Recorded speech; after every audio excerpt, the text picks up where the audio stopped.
apenas saber o conteúdo vai ser suficiente para você passar na prova da OAB? Infelizmente, não. Você também tem que ter estratégia de prova e é isso que eu vou te ensinar hoje. Meu nome é Luísa Todinelli, sou professora aqui do Estratégia OAB e o meu objetivo é encurtar o seu caminho até a aprovação. E não se esqueça, clica aqui no link abaixo e nos siga nas redes sociais. A gente está cheio de dicas e também material gratuito para você estudar para o exame de ordem. Também tem o link da nossa revisão de véspera que é 100% gratuita. Mas vamos lá, por que eu tô te falando que você precisa de uma estratégia a mais e só o conhecimento não é suficiente? Vamos para um cálculo rápido. Obviamente que eu dei uma coladinha, porque sou de humanas. Mas veja só, são 80 questões em 5 horas. 5 vezes 60, 300 minutos. Se a gente tirar aí meia hora, que é o tempo que você tem para passar o gabarito, vão sobrar 270 minutos. 270 dividido pelo número de questões que você tem por 80, vão dar 3,36, 37 ali, ou seja, 3 minutos e 30 para cada questão. Gente, é pouco tempo. 3 minutos e 30 para você responder aquele enunciado gigantesco.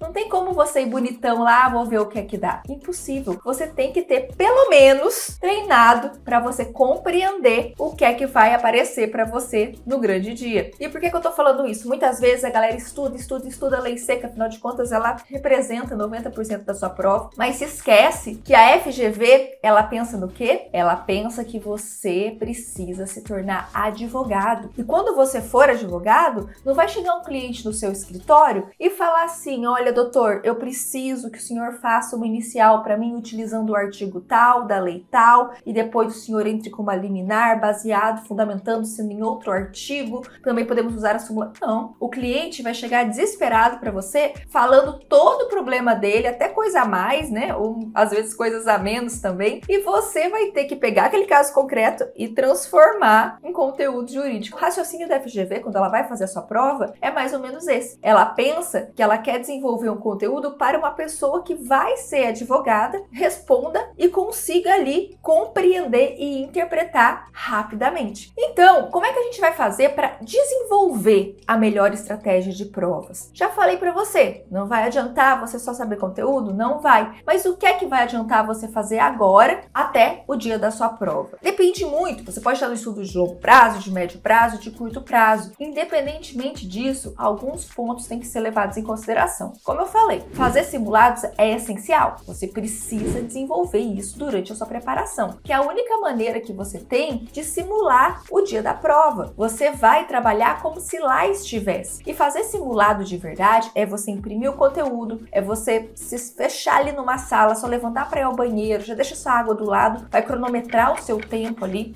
Heloísa, eu tô em reta final, não dá tempo de eu fazer um simulado. O que é que eu faço? Então, peraí, calma. Vamos por partes, né? Jack Stripador, como eu sempre gosto de dizer. Primeira parte, você tá com tempo de fazer simulado? Você conseguiu desenvolver essa prática durante sua preparação? Joia! Então eu só te falo uma coisa. O que é que você fez no simulado, você vai replicar no dia da sua prova. Combinado? Por que é que eu tô falando isso? Porque às vezes a pessoa treinou de um jeito, chega pertinho da prova aí, faltando uns dias, alguém chega pra ela e fala, não, porque a melhor técnica é a XYZ, patati patatá, você puxa tal coisa, começa a fazer em tal ordem. Aí a pessoa fala, meu Deus, essa é a solução dos meus problemas. E no dia da prova faz algo que ela não treinou em nenhum momento, totalmente diferente do que ela estava acostumada e ó, bomba.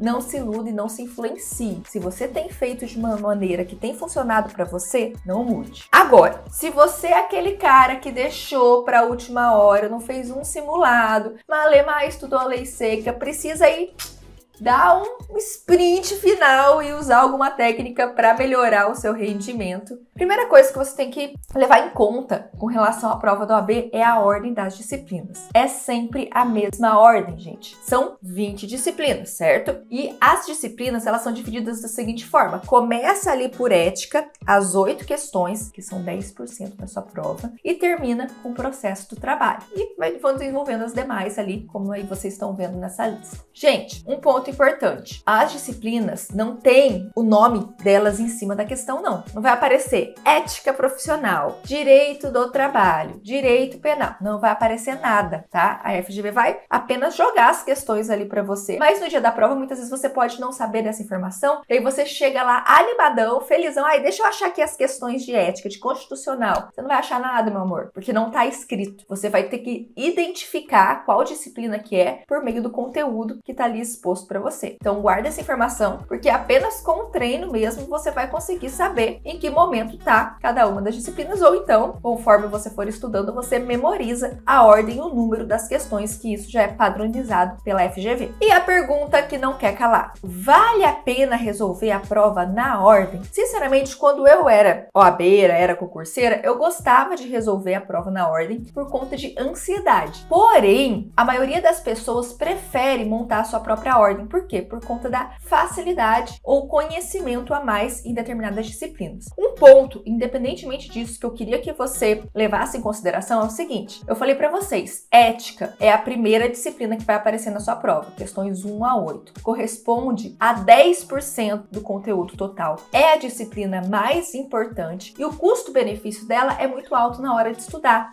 Se a gente for comparar a quantidade de matéria para a quantidade de questões. Ouça uma coisa de coração: você precisa estudar muito ética. Ética tem que ser a maior parte do seu tempo de estudo, ainda mais em reta final, porque é por meio dela que você vai garantir grande parte dos pontos que você precisa. E é muito, posso dizer assim, intuitivo você estudar ética, mesmo você não tendo visto diretamente na faculdade. Na hora então de escolher a ordem das questões, você pode até mudar, mas comece sempre por ética. A gente pode fazer uma análise objetiva e partir desse mesmo raciocínio para as demais disciplinas. A gente costuma separar para vocês os núcleos da disciplina da prova da OAB. A gente pega as disciplinas de maior relevância, com base em quantidade de matéria versus número de questões, e separa em núcleos essencial, núcleo intermediário e núcleo complementar. Com base nisso, você pode responder a sua prova. Por quê? Porque primeiro você pode dar mais importância em responder primeiro as questões do núcleo principal, do nosso núcleo essencial, e, consequentemente, partir para os demais núcleos conforme você for resolvendo a prova. E por que, gente, fazer prova fora de ordem pode ser perigoso? Por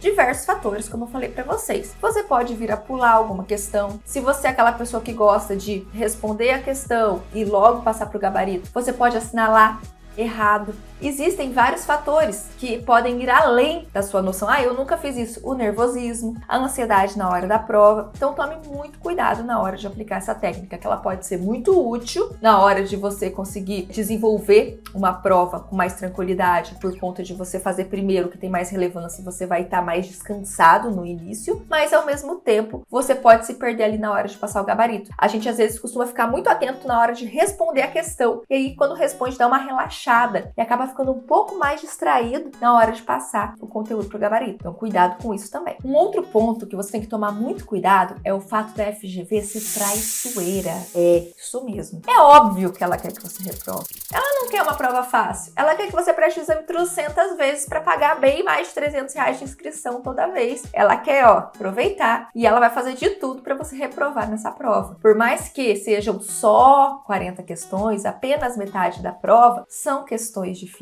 E uma coisa que ela costuma fazer é misturar disciplinas. Numa mesma questão já aconteceu, por exemplo, de ter direito financeiro e direito tributário. Daí a pessoa fala: meu Deus, que disciplina é essa? Muitas vezes você pode entrar em pânico por conta disso. Então tenha em mente que isso vai poder acontecer, mas isso não pode te abalar. E voltando ali no que eu falei para vocês, 3 minutos e pouquinho para cada questão. É muito rápido. Eu gosto de falar que a FGV, ela trabalha com uma prova de resistência. Não é só saber conteúdo. Você tem que estar com o corpo preparado para ficar sentado ali todas aquelas horas, respondendo a questão com agilidade, sem poder ficar enrolando. Você vai ter que montar uma estratégia que não te deixe ficar enrolando e perdendo tempo por conta de pontos que às vezes nem são tão necessários. Você tem que acertar metade, às vezes você fica muito mais do que os 3 minutos que você tem numa questão que às vezes nem é tão importante assim, porque é questão de honra acertar isso aqui. Não é. Pula para a próxima. Ao final da prova, você volta para essas que você ficou em dúvida. É muito melhor você fazer desse jeito do que chegar no mais da metade da prova e você não conseguiu render porque você ficou empacado ali em uma questão. E por que isso acontece muito, gente? Porque a prova, ela é interpretativa. São questões extensas. A facilidade que você vai ter para se prender numa questão é muito grande. Você vai ficar querendo deduzir o que está escrito, o que ela está falando, procurando a pegadinha e vai levar um tempo maior do que o esperado. Uma dica que eu dou para vocês nesse ponto é primeiro você ler as assertivas e depois leia o enunciado. Se você ficar em dúvida entre duas, como eu falei, usa o feeling. Primeira opção que você sentiu, já assinala. Só mude depois se você lembrar de algo concreto que te faça levar a outra resposta. Fora isso, qualquer sentimentozinho de dúvida, mantenha-se na primeira opção.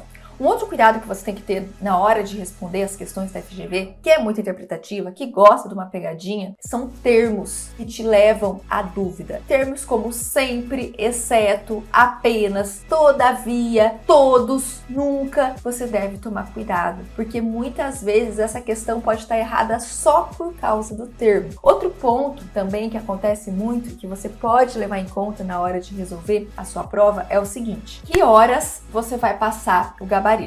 Realmente dá aquela dúvida. Eu, Heloísa, novamente vou contar a minha experiência. Eu sempre gostei de deixar para o final, mas eu costumava terminar a prova rapidamente. Então eu tinha esse tempo sobrando para conseguir passar com calma o gabarito, ponto por ponto, sem pular. Mas muita gente prefere ir passando conforme vai resolvendo a questão. Tem certeza da questão? É isso mesmo? Não vai voltar? Porque imagina, gente, aquela sensação de cachorro arrependido. Você tá no fim, você já assinalou, depois você lembra que você caiu numa pegadinha e você já assinalou no gabarito aquele ponto. Esse é o problema de você já ir passando, tá? Vai ficar muito ao seu critério? Vai. Como você treinou? Sim. Mas pense sempre que tem dois lados. Então, galera, depois de todas essas dicas, o que é que eu tenho para encerrar aqui, finalizar para vocês? É o seguinte: prova da OAB não é um bicho de 7 cabeças. A gente transforma a prova nesse monstro. Não é. Exige técnica, exige concentração, exige muito estudo. Assim como aprovamos milhares de alunos aí por esse Brasil inteiro, todos os exames, a gente tem certeza que você tem grandes chances de ser o próximo aprovado também. E conte com a gente. Como eu disse já no início, repito agora, aqui no link da descrição a gente tem vários materiais gratuitos para você baixar. Também temos as nossas redes sociais com dicas diárias para você estudar para a prova da OAB sem precisar ficar gastando dinheiro. E um ponto muito importante, a véspera da prova. O que é que você vai fazer no dia seguinte? Descansar, botar as pernas para cima? Pode até botar a perna para cima, mas liga o seu canal do YouTube para acompanhar nossa revisão de véspera, que é 100% gratuita. Você só tem que garantir a sua inscrição pelo link que tá aqui embaixo. E o resto, deixa com a gente. Boa prova, pessoal!